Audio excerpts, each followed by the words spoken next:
that I really did.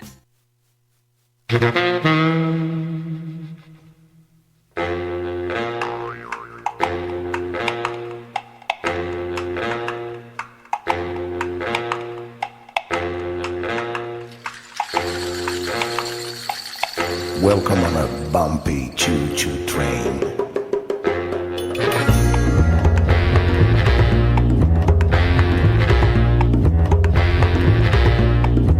You better get on.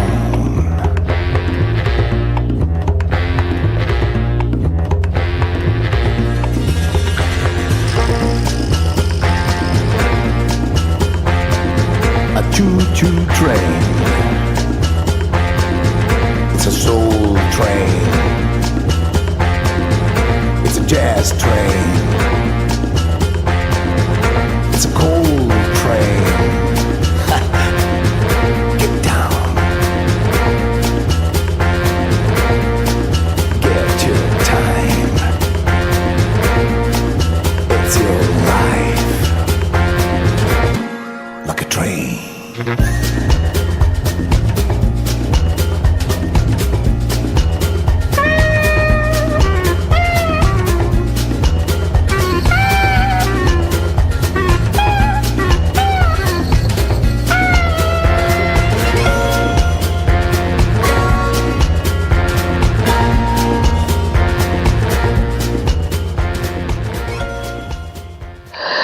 He's known as Mop Mop. His name is Andrea Benini, and he has been in the music business for quite some time. Club music, fusing that with jazz and pop, and of course, it caught on, and for at least, I think it's probably about 15 years, almost 20, that he's been at it and carved out this little niche for himself. This is called Locomotive, and it's from the album Kiss of Kali that was put out in 2008. This is Leid Stories. I'm Utrice Leid, and what a week. This was one heck of a week, and you get the feeling that there's so much more to come. I don't know if we can survive it. It's been a traumatic week on many levels. But today is Free Your Mind Friday, and the floor is yours. You decide where the conversation ought to go, but please make it worthwhile. Use your time well, and have an opinion about something, a real opinion. You want to use the time wisely. And this is the whole point of Free Your Mind Friday. We live in a society where you don't get to be heard very often. Uh, and in the newspapers, you don't get to be read very often. So this is our way of saying, let's hear what you're thinking. What's on your mind?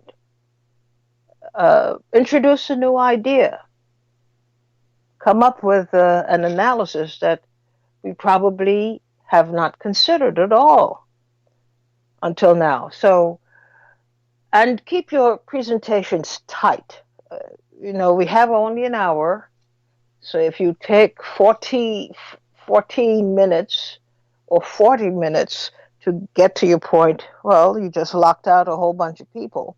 And it's my job not to let you do that. 888-874-4888 is the number to call. 888-874-4888.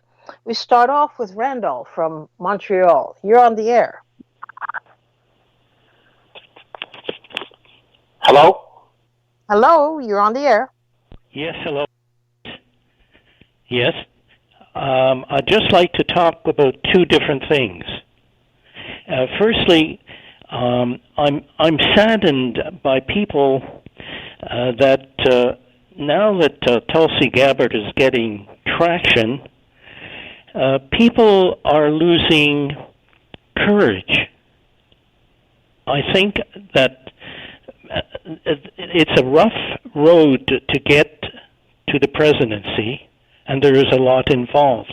So I think hopefully people will not lose courage. She is doing well, and she is expressing herself in many venues because she went to court to protect freedom of speech, and which was being cut by radio station. And the second thing that struck me, interestingly, is they had Gary Knoll had this program on the Farage debating about the weather and the changes that radically are taking place. It suddenly struck me that what is happening is that humanity for the last several, say, hundreds of thousand or 1,000 years, it is the problem of war. Wars, in other words, utilize products and things to fight wars that under normal circumstances they might never have gone through so much, say, lumber, steel, coal, all these products which are polluting the atmosphere, polluting the water, and poisoning our very existence.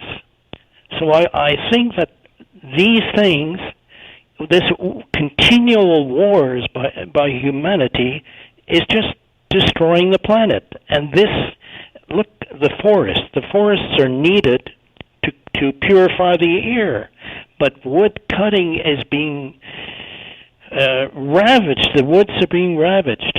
So we have to, it's not only the environment that the changes are more complex, and if they stop these insane wars, the nations would be far better off. All right, you got us started today. Thanks for putting something on the table for us to consider. Thank you, Randolph. Jay from New York, you're on the air. Yes, how are you, Latrice? Okay, how are you doing? I'm doing pretty good, can't complain. You know, the normal, everyday status quo of America. Impeachment, it seems, is the key word in the country. For what reason, I don't know why, because when it's all said and done, 45 will be reelected, the country will go on, and they will find something else to address the problems that are facing us that they really don't address. I mean, the tragedy in all of this is that it is basically nothing more than a dog and pony show. And the sad thing is that the dogs and ponies are the American people who just can't seem to understand truth for what it is when it smacks them right dead in the face. I mean, if this man tells you something, you believe it. When something that you're seeing is telling you something different, then that's a problem. I mean, he's basically admitted that the status quo that he put forward to the Ukrainian people was what it was. I mean, he said, listen, basically, I want y'all to investigate Joe Biden and his son, give me some information, and I'll give you the $43 or $48 billion so that you could buy the weaponry that the United States Congress had already granted you. Now, if that's not act for to be impeached by, then I don't know what my lying eyes are telling me and what my lying ears are hearing. It's just that plain and simple. Now, to go through this whole charade, which it's going to be nothing more than a charade, because when it's all said and done, the Senate is not going to convict him, then, you know, because he's the great deceiver, he'll then be able to use it to spin it just like he spent the Mueller report. Now, what frustrates me is, why can't the American people wake up and see and smell the coffee?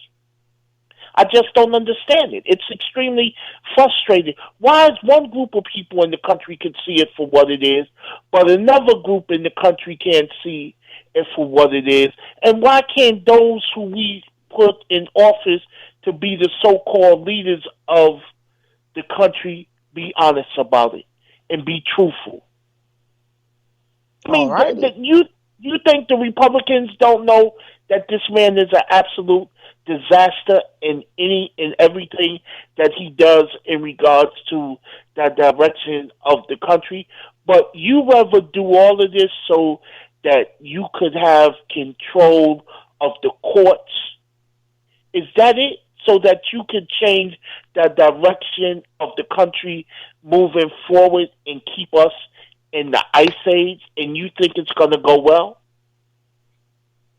Because this is all this is about, is him being able to stay in office so that he could continue to do the things that are going to destroy the country for generations to come, the courts. I mean, how do you justify putting judges on the bench that don't even have the knowledge to be on the bench? How do you justify these things? But he doesn't have the knowledge to be president. So what is the conflict here? But see, Thanks that's a lot. the thing. Thanks for calling in and contributing today. Marcus from Wisconsin, what's on your mind? Good afternoon, Ms. Leid. Always scintillating to hear you. I'd just like to briefly put something in perspective for people. I had the great pleasure years ago to hear a lecture by the great evolutionary biologist Ernst Mayr. He was considered the most important evolutionary biologist since Darwin. And he was an extremely engaging person to listen to. He explained, he said, the problem with human beings is we are unable to distinguish between what intelligence is and stupidity is. He said, now, the game is, on planet Earth, to win the game is you take the perspective of evolutionary biology. He said, the game is this. Since the beginning of life on planet Earth, 99.99999% of all organisms, all forms of life that have ever arisen, have found a way to kill themselves off. And it's only a small handful of creatures that have figured out how to adapt, which is the way you win the game. You said certain kinds of bacteria have figured it out. Beetles, cockroaches, they'll live through a nuclear winter. They have figured it out. He said, now the average lifespan of a species is about 100,000 years before they find a way to destroy themselves. They kill off their most valuable members, or they destroy their own food supply, or they destroy the environment, and that's it. He said, now, for over 1 million years, humans in different forms did pretty well as hunter-gatherers, lived in small tribal bands. Most of their life was spent in leisure, we know now. And he said, but in 10,000 years of what we call civilization, we have brought ourselves to the brink of environmental destruction. We could end life on Earth probably by accident with nuclear weapons.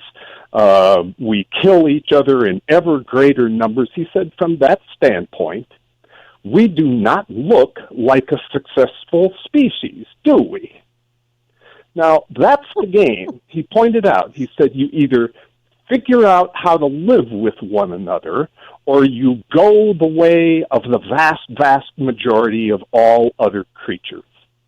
Now, in in my lifetime of looking at this problem, the one unique quality that human beings have over other creatures is not consciousness. It turns out almost every living thing is conscious. But what we can do is think about our thinking. And the element that makes us important is that we can devise the concept of freedom, of liberty, to think and do the way we wish. Now, Nina Simone said it best. She said, ain't nobody perfect because there ain't nobody free. I can't be free if you're not. So that's the equation. If you want to understand where to put your energy in life, you can't be free if your neighbor's not. You have to figure out what's the source of the people that endanger and encroach on your freedom the most. That's the project, because that's what's going to kill us off. We all go along with the project that destroys our human freedom that allows us to thrive. Now, as far as I can tell, in my humble opinion, that source, that threat is concentrated wealth. And so I don't bother with politics too much. I believe that we should be organizing around the project of direct class warfare. Concentration of wealth is the problem. That's my opinion. Thank you. Thank you. Thank you very much. John from New Jersey, you're on the air. Hello, how are you? Okay, John, how are you? I'm hanging in there. I'm calling in reference to my pet peeve, and I'm sure a lot of other people's pet peeve, and that is the student loan crisis that we're facing right now. And what bothers me the most about it is it seems awfully like a setup to destroy the middle class of this country. They lie by lying, by telling everybody that all you need to do is get a college education, a degree, a master's degree, and you'll be set for life. I believe that the universities are involved in this. They brought the middle, including myself, they have brought the middle class of this country to their knees, to the point where they may start dusting off their shotguns in the basement because these people that are running our country, and for all intent and purposes, the world, are nothing but a bunch of hoods and criminals. And we are letting them get away with doing this to us over and over again. They did it with the loans to buy homes in 2008. They set us up right now for this. This kids, students believe this stuff, and they took out these loans, and it's devastating not only them, but their own families who are doing the most that they can to try and bail them out of this circumstances. And we have two candidates that are talking about loan forgiveness, okay? Loan forgiveness. And every time as much as I like these two Democratic candidates, Bernie, of course, and Warren, I can't help but think every time I hear this loan forgiveness, I can't help but think of hope and change, which we heard from Mr. Obama, and from the first day he addressed the nation with the State of the Union address. I called my friend and I said, 2 words. How would you describe this speech in 2 words? And he said, sold out. And that's exactly the 2 words I was thinking of, and exactly what I believe he did. And even if they do get elected, Elizabeth Warren or Bernie Sanders, they're not going to be allowed to make the kind of changes that need to be made in this country in order to save our butts, because they just won't allow it. Because the people who run this planet are nothing but a bunch of lying, greedy, murdering criminals. That's what it is. We're dealing with criminals who are setting us up on the carpet, and they're going to pull that out from under us. The next thing you know, we're all going to be homeless or in debtor's prison. That's the way I see this whole society going, and it's just so sad. It's just so sad. I really don't have anything else to say about it other than that.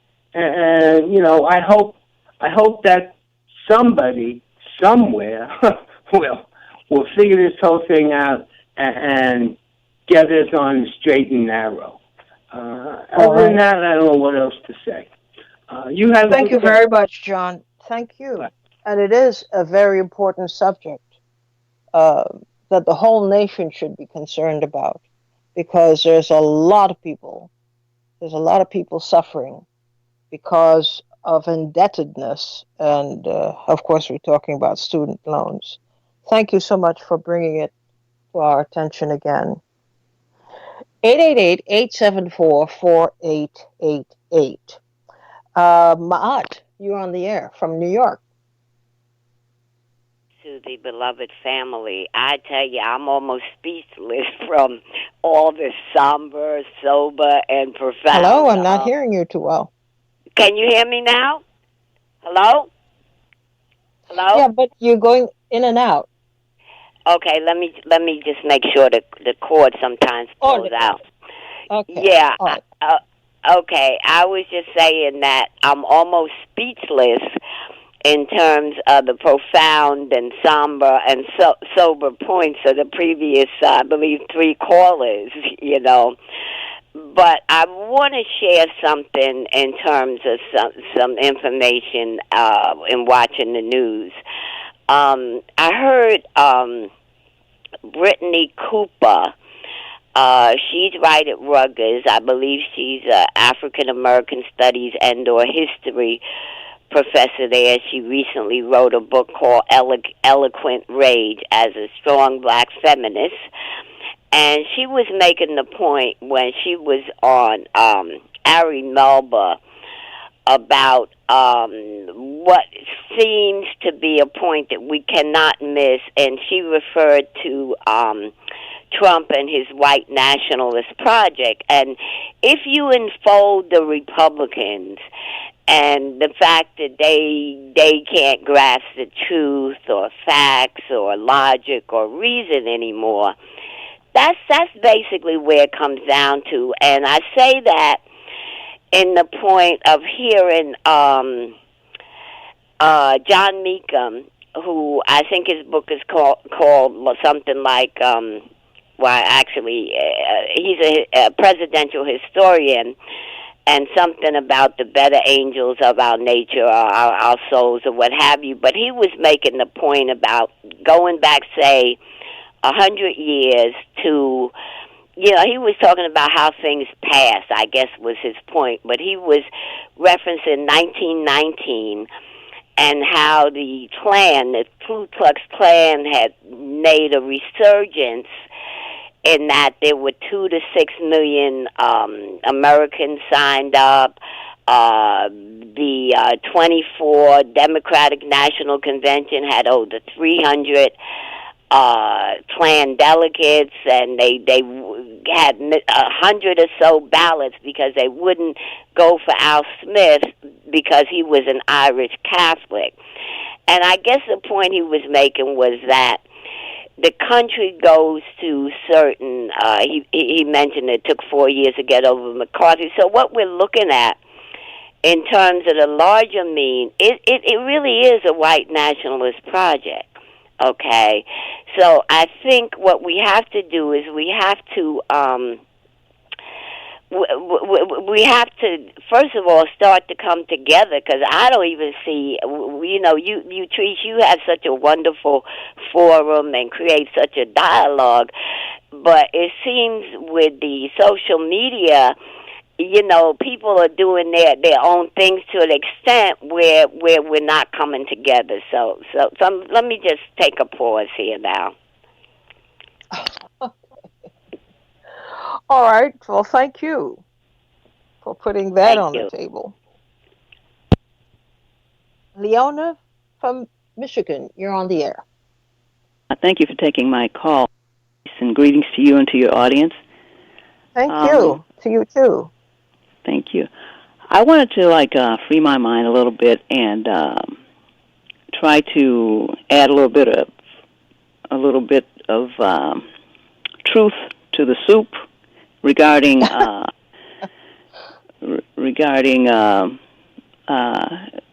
late Congressman John Conyers.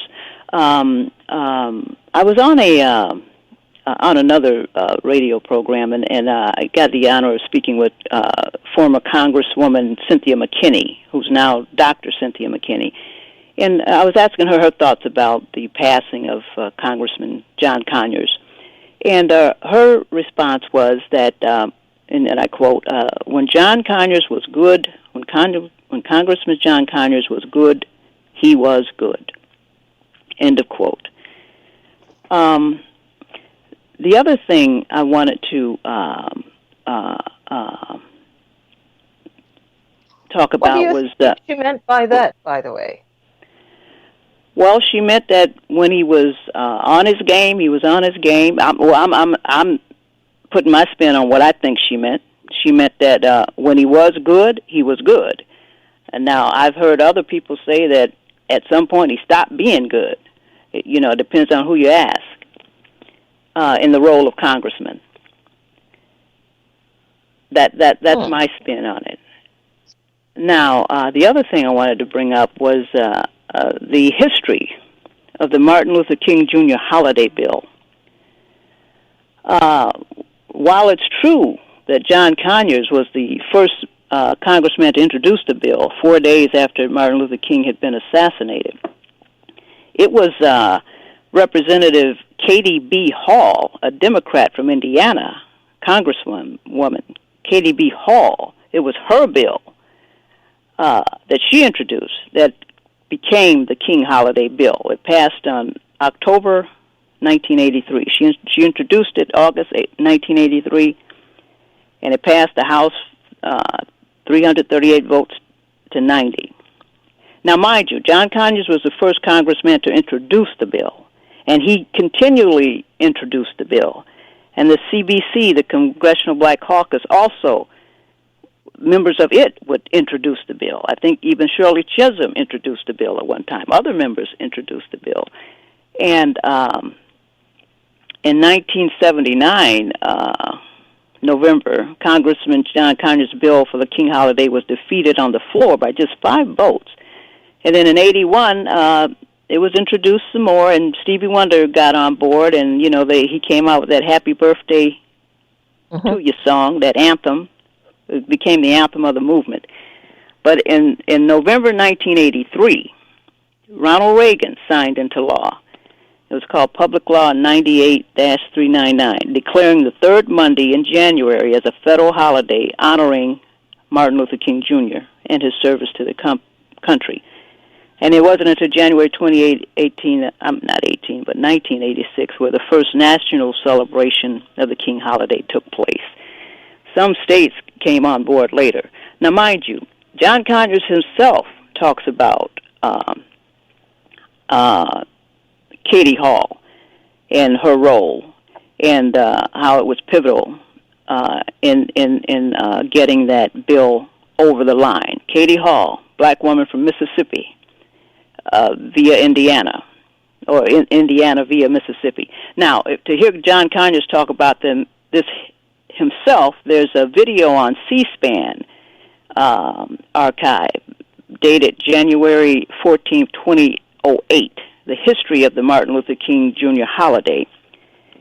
And toward the end of that clip toward the end of that video, somebody asked John Conyers, well, how is it that you were carrying this bill all this time, but then at the last moment, kind of like Katie Hall is the one that, delivered it home kind of thing. And he spoke about that, the history behind that.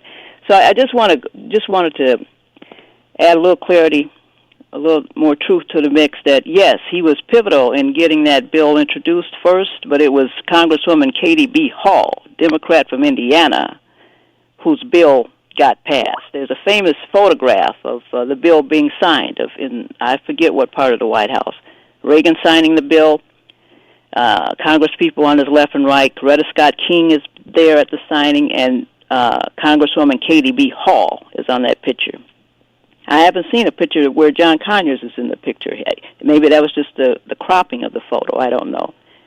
But again, just wanted to shout out to the late Congresswoman Katie B. Hall. All righty.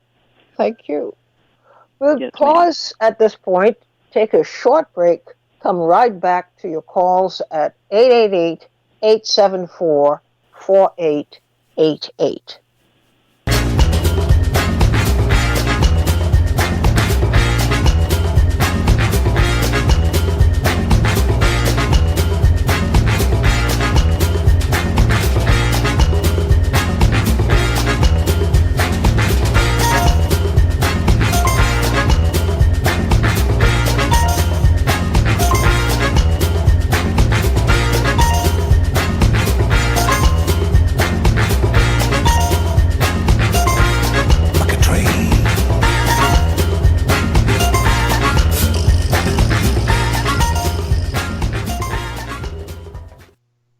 You're listening to Leid Stories on PRN.FM. I'm Utrice Leid, and it is Free Your Mind Friday. This is when we gather in a kind of group, what could I call it? Group therapy. We are getting rid of things that have been dogging us for a long time. We're offering opinions and analyses. We are talking about the issues of the day, talking about the issues, in fact, in another day. But it is your time. You decide where you want to go, and that's the purpose of Free Your Mind Friday. You are the person who is going to dictate where we go. 888-874-4888. Okay.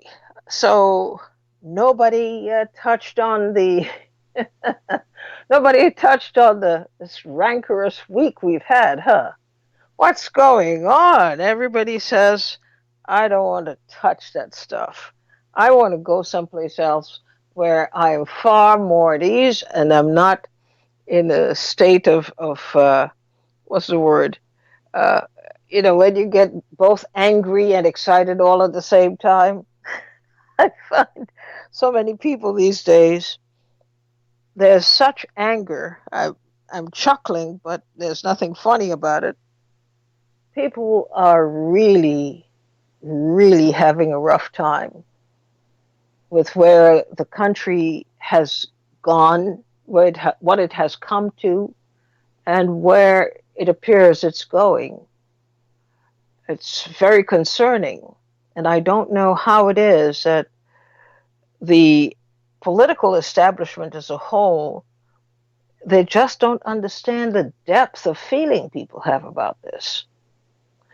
They're treating it as, just another political development, but it is so much more than that. People are very, very concerned about the direction of the country and how do you situate yourself psychologically, financially, emotionally? How do you situate yourself to deal with something that you don't even know? You could only conjecture what you think is going to happen, but in any event, it's not good news. We are in a period where people are just on the brink. They're feeling apprehensive. They're very upset. They're very saddened. That's another character trait that you don't see very often in the national body, where people are just saddened about the reality that they are living and are expected to deal with. Our country is in bad shape, and this is a time we need uh, people who can talk some sense, give us a sense of what we ought to be thinking and doing right about now. Alicia from New Jersey, you're on the air. Hi, Utrice. Thank you for Hello. taking my call. Can you hear Thank me you for okay? calling in. I'm okay. Okay. Thank you. Thank you. I was thinking about the question you asked earlier in the week about how people are feeling, and I was just reflecting myself on how I am feeling. And I have to be honest with you, I do feel the angst that you were speaking about. I do. I feel it. I feel it. Um, and I guess as far as what to do, I really just have to, first and foremost, just try to stay in the present moment and just try to do what's in front of me to do. I know it sounds pretty simple. You know, it may not necessarily solve any problems, but, you know, that's what I try to do just in terms of, you know, just trying to take care of myself in that moment, because with all the stuff that's going on, you know, in our country and, you know, with global climate, it feels very overwhelming. Hmm. Have you been able to put your finger on what exactly it is that is triggering this reaction in you? Like you spoke about, just the uncertainty, not knowing Mm-hmm. the uncertainty, you know, not knowing if you're going to be okay. You know, like for instance, you know, Gary's been talking a lot about climate change and you know how it's like right at our door, and you know it's like you know you make plans for the future, but then it's like, should I even make plans for the future? You know, is there going to be a future? Yeah. so Besides you, how many people would you say in your sphere of influence feel this way? um, I would definitely say, to be honest with you, fewer than most, because, like, I've noticed, like, for instance, with members of my family, you know, they're like, hey, I'm comfortable, you know, I have my pension, I'm financially secure, I'm okay. So, yeah, a lot, you know, a few people feel that way, people who, I have to say, kind of listen to news, get their news from other sources outside of the mainstream media, they also feel the angst. But for like my family members who listen to MSNBC or other mainstream media sources, in their mind, everything is good. Hmm. They're good. Things can change rapidly, rapidly, and not for good. I mean, it's the arrow is pointing downward, and we're seeing some indications. We're seeing a downturn in the economy. Uh, it's slowing down. I just read an article yesterday that in New York City now, people don't even want to buy co-ops, and they're Wow. encouraging their friends and condos, co-ops and condos. They said, don't buy. This is the wrong time to buy. And so the real Wow. estate industry in New York is feeling the pinch. People are Mhm. trying to figure out new ways to live, where you have subdivisions going on like crazy, and people are occupying half a room. Mhm. it's getting really crazy. So I understand I how you're feeling. I'm feeling just like that. The trends that we have been seeing don't suggest that things are going to get better anytime soon. So we have to figure out very carefully how we could really get through this tough period. exactly. I just wanted to mention also, you've oftentimes, you talk a lot about Harlem. Harlem has been taken over. During the week, Yep. someone had mentioned Nikki Barnes, and I decided to watch the documentary on Nikki Barnes, and and it was talking about Harlem in the '70s and how there was just there was a white flight, and it was a terrible place. It was a terrible place. It was a slum, basically. And I'm thinking, like, wow, Harlem back in the '70s and Harlem today. It's night and day. It truly Well, is. I've noticed this trend now of lifting up people like Nikki Barnes, who was a notorious drug dealer, gangster, and of course, like any other human being, there were, I'm sure, some good sides to him. But when you look at the toll, just Nikki Barnes alone, and Frank Lucas, and people like that, and the gangs who went into the drug business and literally decimated Harlem, decimated Yes, it.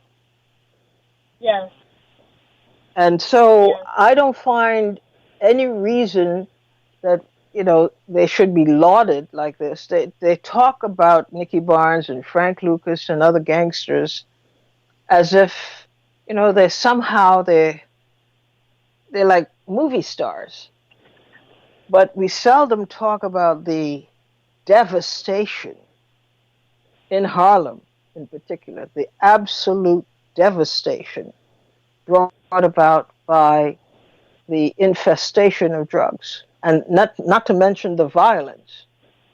It was Well, a I have time met when people in my Harlem crossed over into heavy violence. well, I have people in my family who were victims of you know the heroin plague of the 1970s in New York. So I hear what you're saying. Mm. Thanks, Alicia, for calling. Thank you so much for contributing today. David from Brooklyn, you're on the air. Yes, good afternoon, you Therese. Hello. I just tuned in, but I heard your point about what's going on, and what comes to mind to me, and I'm going to be somewhat redundant. People don't seem to understand. It's very simple. The game that we in. It's very simple. Number one, the people who live here don't run the country. They don't own the country. The ruling class owns and runs the country. It's simple. And they must be doing something that is really working in their interests as the number of billionaires increases regularly. So the goal, as some people think, is to create a place that is good for the people that live here. People need to understand that that is not the goal of the country. Certainly not the people who run it don't care anything about that. Their goal is to enrich themselves. So people have to get it. There's no way that someone who owns and runs the country is concerned with the welfare of the masses of people. So that is why they're just enjoying themselves with their billions and billions and their policy of imperialism, enjoying themselves making money. And people have to get it. So I think the techniques that they use to trick the people, mainly propaganda, constant propaganda, the usual divide and conquer, and control of all the instruments of not educating people, which means empowerment, but training them to go along with a system that in no possible way, since its very beginning, since the start of before the Constitution started, it was designed to benefit the few at the expense of the many. So as long as people don't get it and get their attention diverted to all these things about impeachment and all the rest of the things that they get you involved in to look at, they'll never understand how they are being played by the ruling class, that fraction of 1% who controls the country, controls the politics in the uniparty, the two divisions, Republican and Democrat, and their goal is to enrich themselves at the expense, and they don't care anything about the pain and devastation they're causing among the people to reach their goal of enriching themselves more. They never have enough. They never have enough, and the people don't get it, and their attention, just like the bull in the ring, you get the bull's attention to be on the cape rather than the saw that the matador is going to use. So that's what's going on now, and that's the way that David sees it. I can't see it any other way. It's unfortunate that the ruling class is so good at what they do, and their job is to play the people as they pick the pockets of everybody who lives here and throughout the world. All right. In the not too distant future, I'm going to ask for your help. We will need to upgrade technologically just a little so that on my end, we don't get these frequent boo-boos happening. We can just continue. But I'm happy to hear your voices. I'm happy to hear what you're thinking.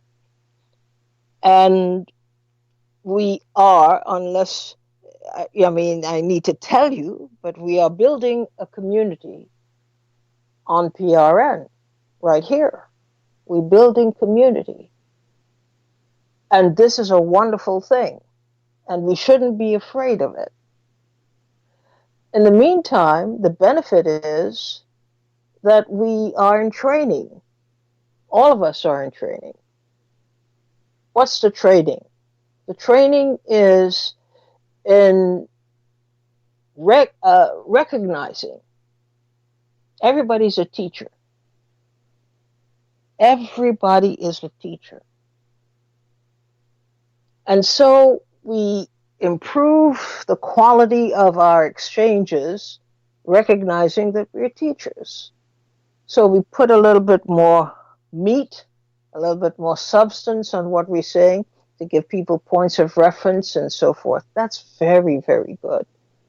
Today we had an excellent example in Leona from Michigan, who gave us context, who gave us a whole different point of view.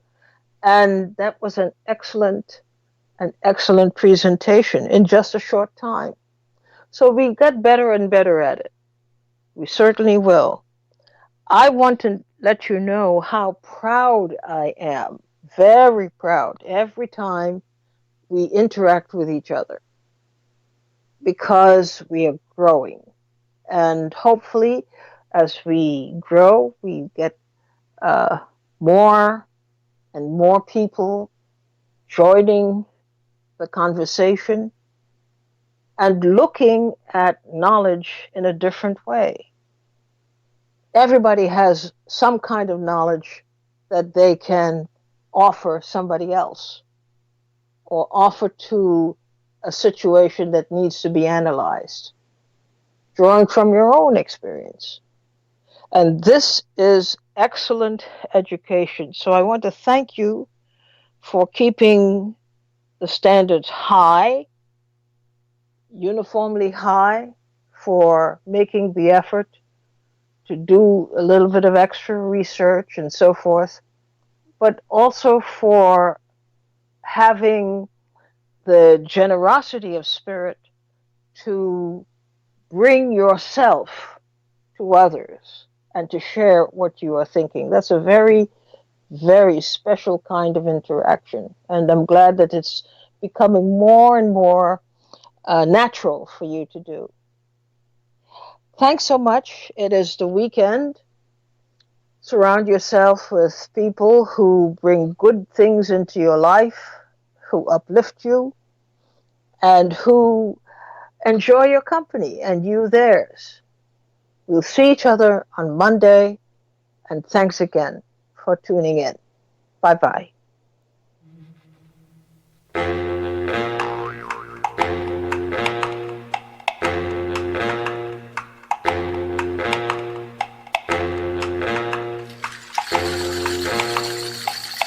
Welcome on a bumpy choo-choo train.